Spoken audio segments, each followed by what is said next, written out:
Welcome back. Just adding a little bit to the Kalman Filter control of the stabilised platform. I've added two lag lead controllers instead of PID. These, when I say lag lead, it's really PI plus lag in cascade, and that's given me better control than PID. PID is okay to get things going, and it can be alright for some things, but if you want sort of good control of fast mechanical systems, you probably want to leave PID behind. And I put a camera on the top of the construction, as you can see. It's a tiny camera, first person video, FPV I think it is, one of these ones you use for model aircraft. And there's the construction there. Now you see my picture there, and as I move this, you see that I'm tilting the mechanism, but the camera's staying in the same position because my picture hasn't changed. Although it isn't perfect by any means, and I'm going to tilt it that direction, and you can see me doing it there. In the other direction,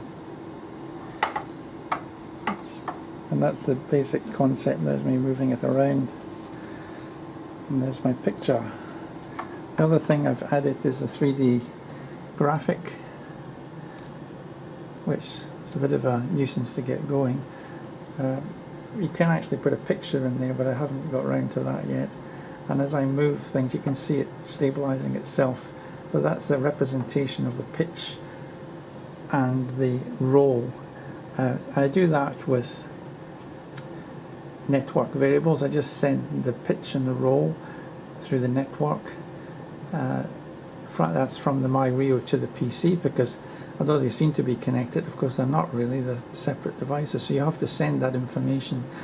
And at the same time I send the pitch and the roll set point back just for convenience, so I put them on the PC as well, and I send that back through the network with network shared variables to the myRio, so that I can change if I wanted to, I can change the pitch, for example, to there. You can see it changing in the other direction, and you can watch my picture there as it changes, and as I roll around in the roll direction, that's roll in this particular way. It's revolving around the x-axis. You can see the x-axis, so that's pitch and roll. I haven't got yaw, though I can do it theoretically, but you really need more than one sensor to get the roll. So that's about it really. Thanks for watching. Bye bye.